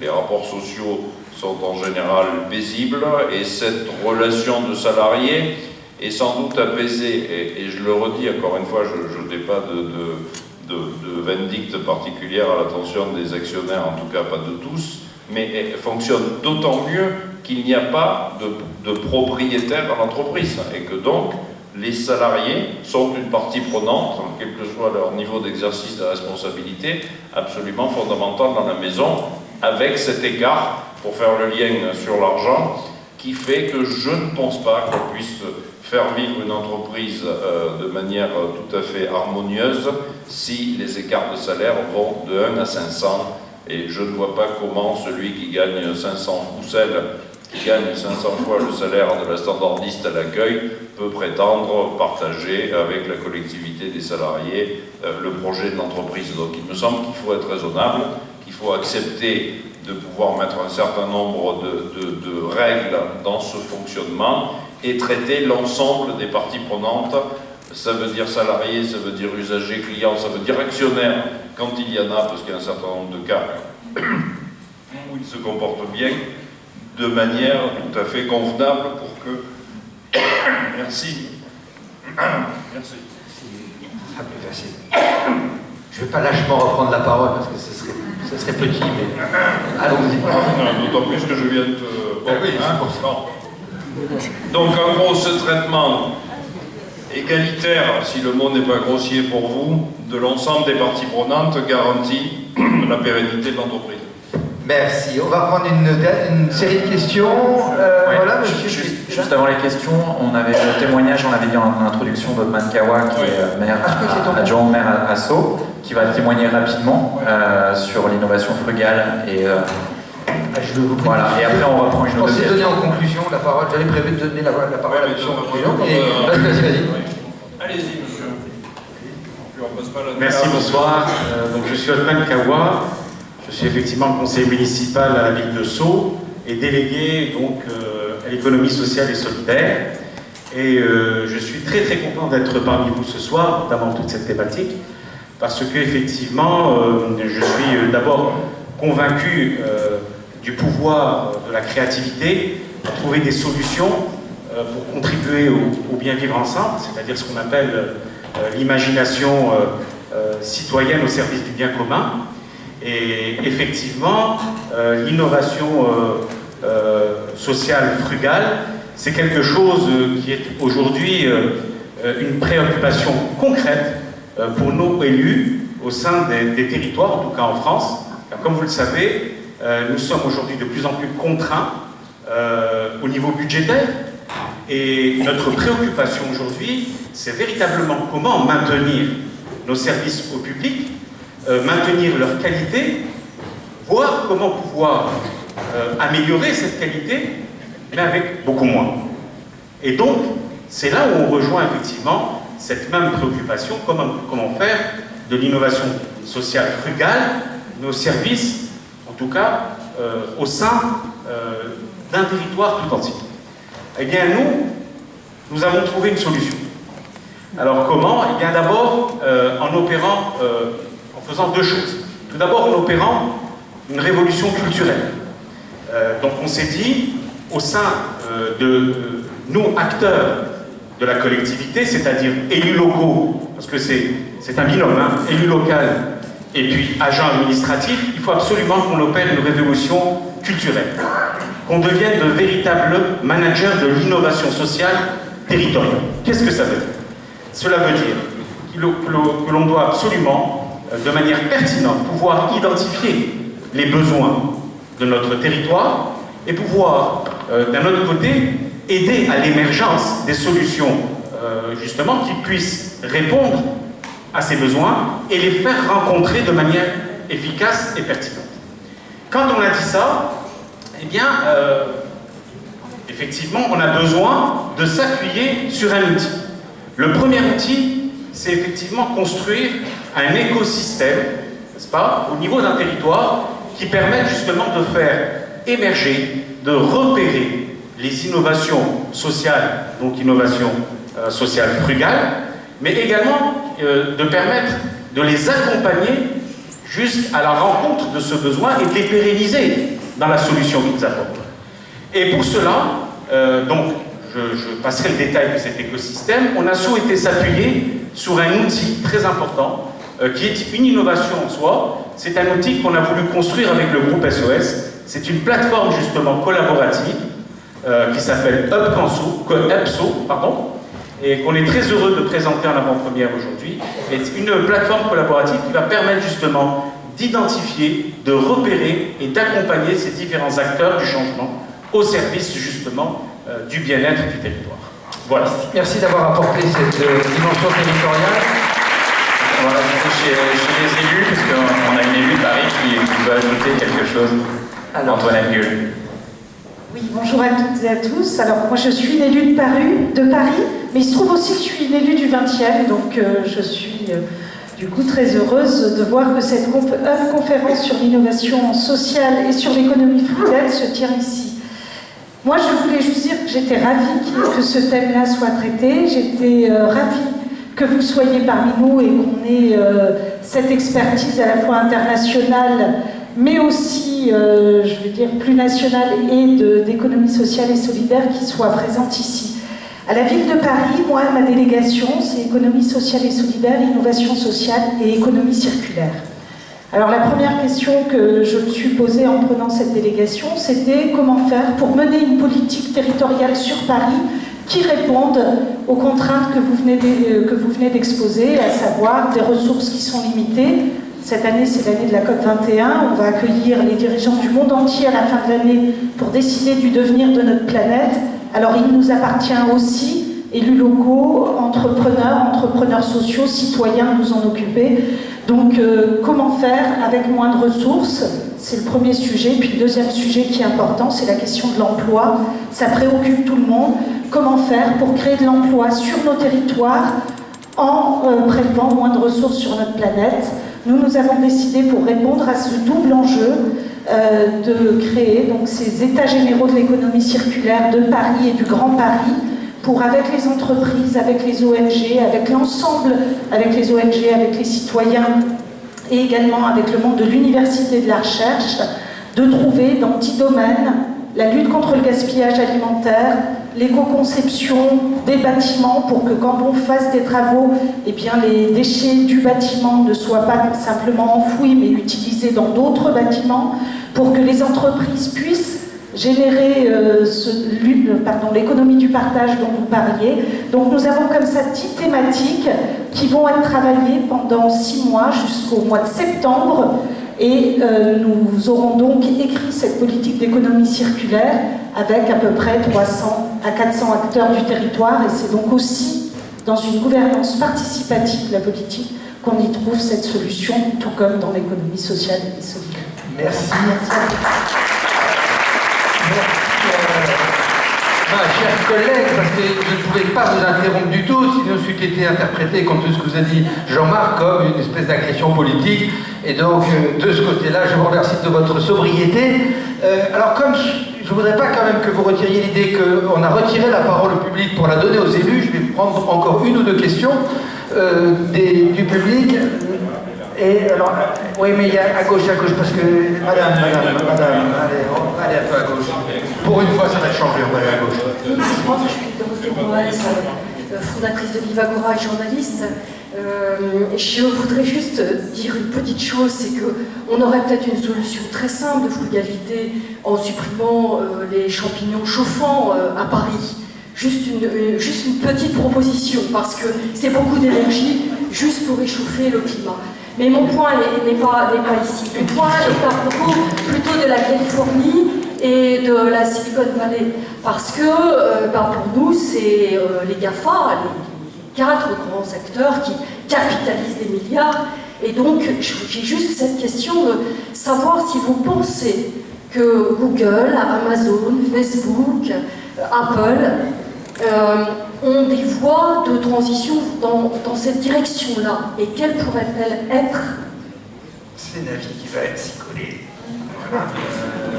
Donc GAFA, en fait, ceux d'entre vous ne connaissez pas, c'est Google, Apple, Facebook et Amazon, qui sont bien sûr des géants informatiques. Et moi, je pense qu'on va les voir jouer un rôle. Ça dépend parmi les 4, par exemple. Je sais que Google, par exemple, est en train d'envisager une nouvelle façon de prendre en fait une partie dans l'économie des makers. Et entre autres, par exemple, un des trucs qui est très intéressant, c'est que je parlais de la théorie de l'économie de cause. Plus on centralise, plus on est efficient. Et donc l'économie de partage, l'économie frugale, va créer beaucoup plus de distribution. On va aller d'un modèle pyramidal à un modèle beaucoup plus éclaté, beaucoup plus fragmenté. Plus on fragmente, c'est bien d'un point de vue d'autonomisation, démocratisation, il y a un petit problème, on appelle ça une friction. Les frictions, c'est pas très bien, c'est-à-dire que vous n'avez pas vraiment la possibilité d'identifier les potentiels, les collaborateurs potentiels. Donc, comme par hasard, Google est dans le métier de recherche, de search engine. Donc, vous pouvez très vite envisager où ça peut aller, c'est qu'on peut commencer à utiliser ces moteurs de recherche justement dans une économie de partage pour justement identifier par exemple des partenaires potentiels. Et donc, il y a des plans. Je suis allé présenter justement le mouvement des makers chez Google et c'était un peu nouveau pour eux parce que Google est dans le monde logiciel. Bien sûr, maintenant, il s'implique dans le monde du réel. Et donc, je dirais qu'on va commencer à voir cette transition quand les entreprises, les GAFA, commencent à rentrer dans le monde physique. Et on commence à le voir, bien sûr, malheureusement, avec des gadgets comme la montre Apple, mais très vite, ça va devenir beaucoup plus sérieux, c'est quand on va entrer dans les objets connectés du monde industriel. Il y a des plans que on ne peut pas discuter publiquement, mais vous allez entendre parler des GAFA finalement, qui vont finalement utiliser la technologie pour quelque part apporter beaucoup plus de valeur, non seulement économique, mais valeur sociale, justement en s'appuyant par exemple sur des objets connectés dans le secteur de santé, qui va être une révolution aux États-Unis et aussi partout ailleurs, dans le domaine des bâtiments connectés, en termes d'efficience énergétique, etc. Même dans l'automobile, hein, ça va commencer à aussi avoir avec les self-driving cars. Donc je pense que oui, ils vont jouer un rôle, mais ça va prendre du temps parce qu'en interne, pour être très franc avec vous, ils n'ont pas le talent. Tout le talent qu'ils ont, ça vient du monde du software, qui est complètement déconnecté du monde physique réel. Mais ça va se faire, ils ont de l'argent, ils ont des ressources, donc ils vont commencer à investir dans ça. Donc moi je pense que oui, ils vont jouer un rôle important, mais pas à court terme, mais peut-être d'ici 5 ans absolument. Bien, merci. Comme l'heure tourne, on prend vraiment une dernière question et après on ferme parce que j'ai des consignes très précises et ça c'est pas toi qui les as. Bonjour, Alain Risbourg, je suis entrepreneur. Moi j'ai une question qui m'intéresse à la majorité des entreprises et peut-être encore plus à la late majority qu'à la early majority des entreprises par rapport à ces problématiques-là. Depuis quelques années, on essaye de les pousser vers la RSE, la Corporate Social Responsibility. Aux États-Unis, on parle de shared value. Je voulais savoir quelle différence vous faisiez ou comment faire vis-à-vis de ces entreprises qui vont, pour certaines d'entre elles, pour la majorité d'entre elles d'ailleurs, à reculons, Quelle différence donc faites-vous entre la frugal innovation et la shared value, disons?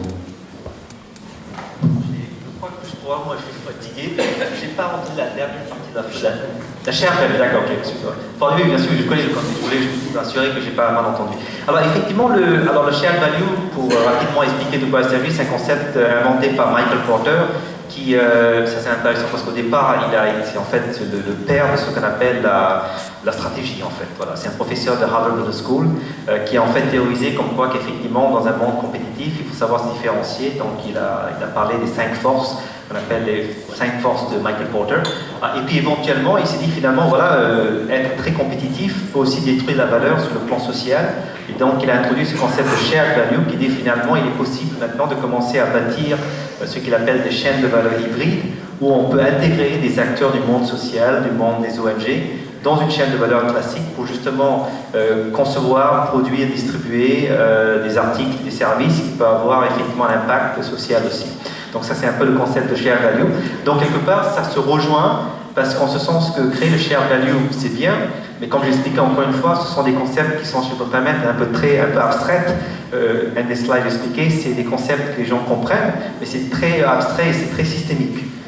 Donc l'idée c'est, si je suis responsable des R&D lundi matin, qu'est-ce que je fais? En quoi, moi, je peux créer le shared value? Si je suis responsable de marketing, qu'est-ce que je fais lundi matin? Donc vraiment, mon livre, c'est un guide pratique pour des cadres au jour, de dire quel rôle moi je peux jouer à mon niveau pour justement contribuer à ces concepts qui sont un peu très haut niveau, comme l'économie circulaire, l'économie de partage ou le shared. Oui, je crois qu'on peut dire que c'est une déclinaison, une mise en œuvre opérationnelle des choses. Bon, je vais faire 2 mots de conclusion et 3 remerciements. 2 mots de conclusion, d'abord en vous disant que, comme le temps tourne, ce sera rapide, puisqu'on vous a dit que l'innovation frugale, c'était l'économie du temps, on va économiser votre temps. C'était économiser les ressources, nos ressources sont épuisables, et donc il faut les ménager. Et puis c'est faire de la qualité, c'est ce qu'on s'est attaché, on a essayé de faire. Ce que je pourrais vous partager par rapport à l'échange qu'il y a eu est la chose suivante. Quand les individus cherchent 3 choses. Ils cherchent de la qualité, ils cherchent de la valeur et ils cherchent du sens. Cette phrase-là, elle n'est pas de moi, elle est de M. Polman, qui est président d'Unilever. Donc vous voyez qu'y compris dans les plus grands groupes de multinationaux, on a cette conscience, et en tout cas l'encadrement a cette conscience. Et je crois que le principal danger il y a 15 ans pour une entreprise, c'était de se dire je vais être mangé par plus gros que moi. Et aujourd'hui, le principal danger, il est finalement dans un garage, dans un appartement, peut-être quand on est à Paris, à Bombay ou à Casablanca, du fait de personnes qui se mettent ensemble dans les mouvements qui vous ont été décrits. Et il y a 4 grands mouvements qui sont à l'œuvre aujourd'hui, c'est cette économie circulaire, c'est cette économie inclusive, c'est cette économie collaborative et c'est cette économie numérique. Alors ces choses-là ne sont pas nouvelles, simplement il y a une convergence de ces 4 phénomènes qui aboutit aujourd'hui à ce que les grands groupes, mais également les plus petites entreprises, soient conduites à cette approche de l'innovation et à changer, non pas changer pour changer, mais simplement pour répondre non pas à des besoins, mais à ce qui va devenir une demande. Car le besoin il est exprimé, certes, mais les gens ne vont pas acheter un produit, ne vont pas acheter un service simplement parce qu'on leur a dit qu'ils en avaient besoin. Ils achèteront un service que pour autant qu'ils soient convaincus eux-mêmes d'en avoir besoin. Et c'est à ça que finalement, cette économie frugale, cette innovation frugale, ce que Jean-Marc décrivait sur l'entrepreneuriat social, c'est à ça que finalement les entrepreneurs sociaux ont travaillé et travaillent. Et cette démarche que vous avez engagée, eh bien, elle vient formaliser les choses et elle vient prouver que les entrepreneurs sociaux ont un rôle pour faire bouger et pour faire évoluer l'ensemble du système. Je remercie Navi Rajou, je remercie Jean-Marc Borrello. Nous remercions notre ami animateur Thierry Sigal. Merci. Et puis on remercie aussi l'éditeur Claire Gauthier, Nicolas Froissart, et je crois que Simon, vous reprenez, c'est pas Simon, c'est William, vous reprenez la parole. Simplement pour remercier également la Bellevilloise, la rue d'Échiquier et les éditions Diazeno et les SEC évidemment pour nous avoir accompagnés au cours de cette soirée.